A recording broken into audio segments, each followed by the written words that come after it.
चालू। आइए भगवान श्री कृष्ण और गोपियों के मध्य प्रेम भाव, भक्ति भाव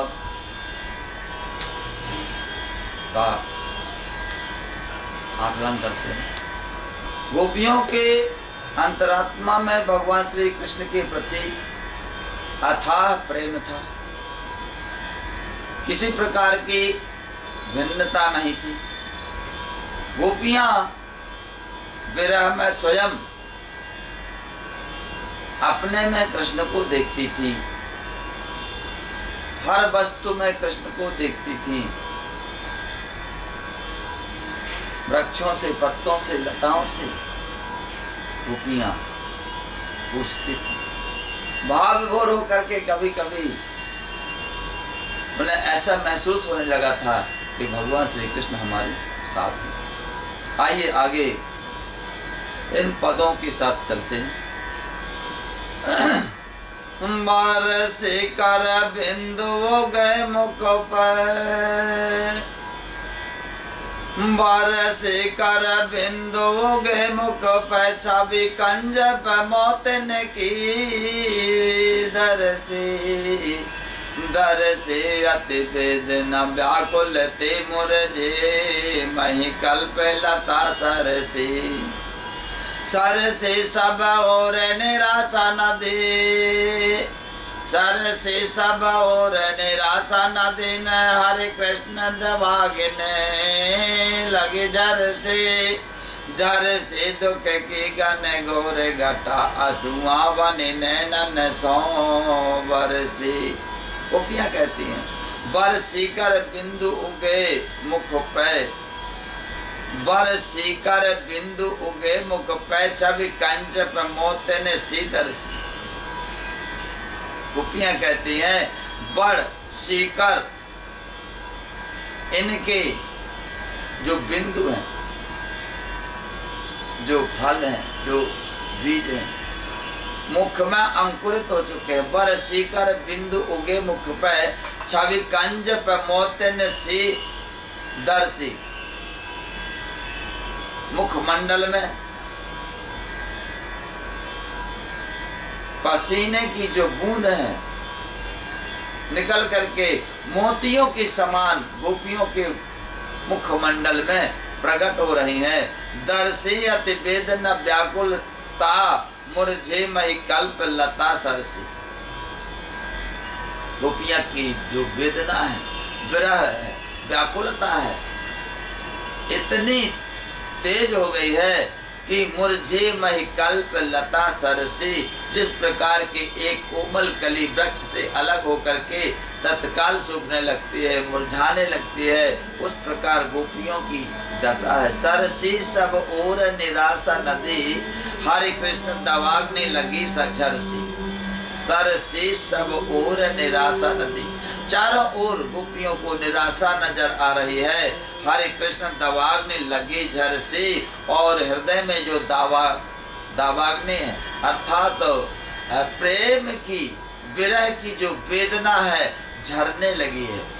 झरसी दुख घन घोर घटा, झरसी दुख की घन घोर घटा। घन घोर दुख जो गोपियों का है, घन घोर घटा की तरह वेदना उन्हें प्रतीत हो रही है। आंसुआ बने नैनन से झरसी, जे सभी दुख विरह नैनों से, नेत्रों से, आंसुओं की द्वारा सब बाहर निकल रहे, झर रहे हैं। ओ मेरे योग 16 सहस्त्र नदी,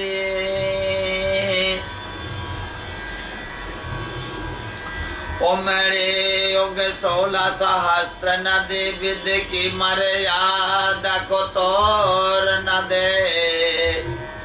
ओ मेरे योग 16 सहस्त्र नदी, विद की मर्यादा को तोड़ न दे। यमुना जल में जब ज्वार उठे, जगती तल को कछो फोर न दे। गिरधारी पधारो दया करके, गिरधारी पधारो दया करके, दृग इंद्र में हमें जग जोर न दे। दुखिया ब्रज गोपिन के हंसुआ ब्रज मंडल को कहीं भोर न दे। हरे कृष्ण जी कहते हैं उमड़ी युग 16 सहस्त्र। गोपियां कितनी है? 16,000 गोपियां थी। तो कहते हैं 16,000 गोपियों की वह आंसुओं की नदी उमड़ पड़ी।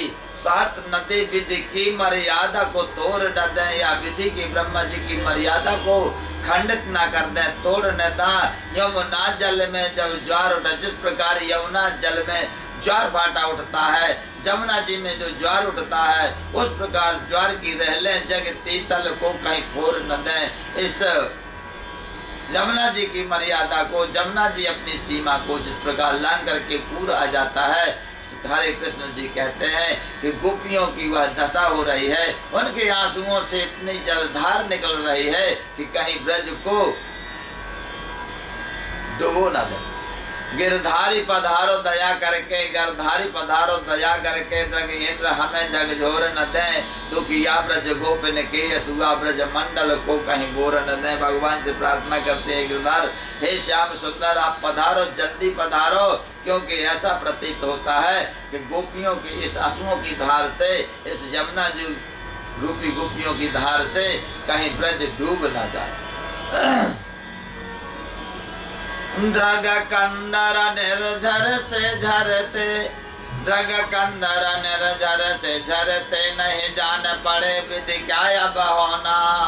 बढ़ती जब पीड़ा असह बड़ी, तब सूझता जीव को जीवन खोना। करके सब संभव यत्न तकी, मिलता नहीं सुंदर श्याम सलोना। हरे कृष्ण उपाय ना और कोई, बस निर्बल काबल केवल रोना। द्रग कंदर निर्झर से झरते, नहीं जान पड़े विधि का वह होना। कवि कहते हैं द्रग कंदर निर्झर से झरते। द्रग, द्रग रूपी जो कंदरा है, जो गुफाएं हैं, उनसे जिस प्रकार से सूखी पड़ी रहती थी जो कंदरा, उनसे मालूम बाढ़ आ रही है, झरना प्रकट हो गया है, नहीं जान पड़े विधि क्या अब होना। कहते हैं कि अब यह मालूम नहीं होता है कि भगवान ब्रह्मा जी क्या करने वाले हैं, क्या होने वाला है, यह महसूस नहीं होता है। गोपियों के द्रग रूपी गुफाओं से आंसुओं की धार प्रकट हो रही है। निर्जर जहाँ से सूखे पड़े रहते थे, जो वो वहाँ से जलधारा प्रकट हो रही। बढ़ती जब पीड़ा असह्य बढ़ी, तब सूझता जीव को जीवन खोना।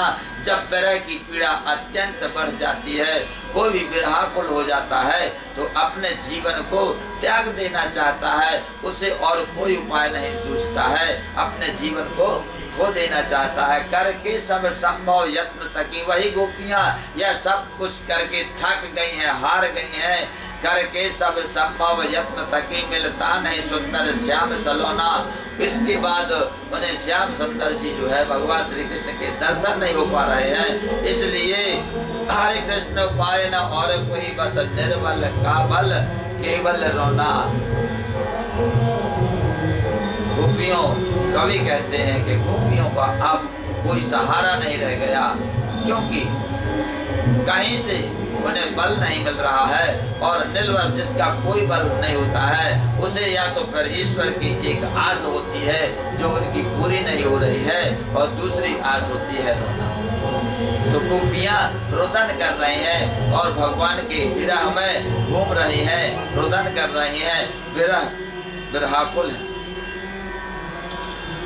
ब्रज राज बिजो ब्रज राज वियोग असह्य हुआ, ब्रज सुंदर प्राण लगी तजने, मिटा धीरज शक्ति घटी तन की गति, श्याम भी दूर लगी भजने। पर पाठक को चिंता की बात नहीं, सुखदायक साज लगा सजने, और सुन कान लगा कर पीछे कहीं, मन मोहनी बंसी बजी लगी बजने, मन मोहन बंसी से लगे भजने। कहते हैं ब्रज राज जो वियोग असह्य हुआ, यह जो ब्रज का वियोग है श्याम सुंदर, यह गोपियों के लिए असह्य हो गया, असह्य नहीं हो गया, सहन नहीं कर पा रही। ब्रज सुंदरी प्राण लगी तजने। इस प्रकार विरह से गोपियां जो है अपने अपने प्राण को त्यागने का मुठ बनाने लगी, मन बनाने लगे। मन मिटा धीरज शक्ति घटी तन की। उनके जो अंतरात्मा का धैर्य था खत्म हो गया। जब धैर्य खत्म हो जाता है, साहस खत्म हो जाता है, तो शक्ति घट जाती है, वह शक्ति भी खत्म हो गई। गति श्याम भी दूर लगी भजने, और श्याम सुंदर भी दूर है, श्याम सुंदर भी नहीं मिल रहे, तो श्याम सुंदर का भजन करने में लग गई। पर पाठ को चिंता की बात नहीं है, कहते हैं पर पाठ को चिंता की बात नहीं, सुखदायक साज लगा सजने। भगवान श्री कृष्ण के आगमन के संकेत मिलने लगे हैं। कवि कह रहे हैं कि भगवान श्री कृष्ण श्याम सुंदर के आने के संकेत मिल रहे हैं, इसलिए अब किसी प्रकार की कोई चिंता की बात नहीं है। सुनो कान लगा कर पीछे कहीं, श्याम सुंदर की बांसुरी पीछे बज रही है। आप पीछे जरा कान लगा करके श्रवण कीजिए, अपने श्रवणेंद्रियों को जागृत कीजिए और भगवान श्याम सुंदर की बंसी का वादन श्रवण कीजिए। ध्वनि कान पड़ी नया रंग चढ़ा, तन में रोके रक्त किनारियां दौड़ी। नव जीवन आया अचानक ही, खड़ी होकर के सुकुमारियां दौड़ी। हरे कृष्ण मोर से की आशा बंधी, हरे कृष्ण मोर से की आशा बंधी, चाहूं और को देखती प्यारियां दौड़ी। कहाँ बंसी बजी, कहाँ बंसी बजी, कहती हुई गोप कुमारियां दौड़ी। गोपियों के कान में बंसी की ध्वनि प्रकट हुई, सुनाई दी। ध्वनि कान में जैसे ही पड़ी, नया रंग चढ़ गया गोपियों के अंदर में। तन में रुके रक्त की जो नाड़ियां हैं, उन नाड़ियों में रक्त दौड़ने लगा। जो सूखी नाड़ियां पड़ी थी शरीर के अंदर की, विरह के कारण जिन नाड़ियों में रक्त का संचार नहीं हो रहा था, जब रक्त का संचार रुक जाता है तो मनुष्य का उत्साह बंद हो जाता है, रुक जाता है। तो वह उत्साह प्रकट हो गया गोपियों के अंदर में। रक्त की जो नाड़ियां हैं वह चलने लगी। नव जीवन आया अचानक ही गोपियों के अंदर, गोपियों के शरीर में एक नया जीवन प्रकट हो गया है। नव जीवन आया अचानक ही, खड़ी होकर के सुकुमारियां दौड़ी। सभी गोपियां खड़ी होकर के भगवान श्याम सुंदर की ओर दौड़ लगा देती हैं। हरे कृष्ण मोर से की आशा बंधी, और गोपियों के अंदर भगवान श्री श्याम सुंदर को पाने के लिए जिज्ञासा जागृत हो गई। उनके अंदर एक आस की किरण निकल आई। चारों को देखे थी प्यारियां दौड़ी। चारों तरफ देखती हुई श्याम सुंदर को और गोपियां उस ध्वनि की ओर दौड़ पड़ती हैं। कहाँ बंसी बजी, कहाँ बंसी बजी, कहाँ बंसी बजी, कहाँ बंसी बजी, बजी कहती हुई गोप कुमारियां दौड़ी। कहाँ से बांसुरी की आवाज आई, कहाँ से बांसुरी की ध्वनि सुनाई दी, कहाँ बांसुरी बज रही है। इस प्रकार कहती हुई सभी गोपियां और श्याम सुंदर श्री कृष्ण की ओर दौड़ पड़ती। करुणा स्वर के मिले क्रंदन में पड़ा कीर्तन का गहरा धमका। कट कर्म का बंधन ग्रंथ खोलो, प्रभा पुंज दिशा दस से धमका। खोले लोचन जो ब्रज नारियों के पट पीत सामने सा झमका। और चपलाओं के बीच में चंद्रमा सा मुख मंडल मोहन का चमका। करुणा से भरे हुए गोपियों के स्वर, करुणा स्वर के मिले क्रंदन में, करुणा से भरे हुए गोपियों के जो स्वर थे, उन जो स्वरों का नृत्य था, जो बड़ा कीर्तन का गहरा धमका। जो कीर्तन करती हुई गोपियां बैठी थी, उन कट कर्म बंधन ग्रंथि खुली। तो उनका जो कर्म का जो बंधन था वह समाप्त हो गया, कट गया। कटा कर्म का बंधन, ग्रंथ खुली प्रभा पुंज दिशा दस से दम का। चारों दिशाओं से एक प्रकाश प्रकट होने लगा। खुले लोचन ज्यों ब्रज नारियों के पट पीत ससामिन से जाम का। जिस प्रकार जिस समय गोपियों ने अपने नेत्रों को खोला, देखा, तो क्या देखते हैं कि श्याम सुंदर ब्रज नारियों के बीच में और प्रकट हो गए। चपलाओं के बीच में चंद्रा, जैसे कि चकोर के बीच में चंद्रमा प्रकट हो जाता है, उसी प्रकार भगवान श्री श्याम सुंदर का मुखमंडल गोपियों के मध्य में प्रकट हो गया। गोपियों के मध्य में भगवान श्याम सुंदर श्री कृष्ण जी प्रकट हो गए और गोपियों को आनंद हुआ।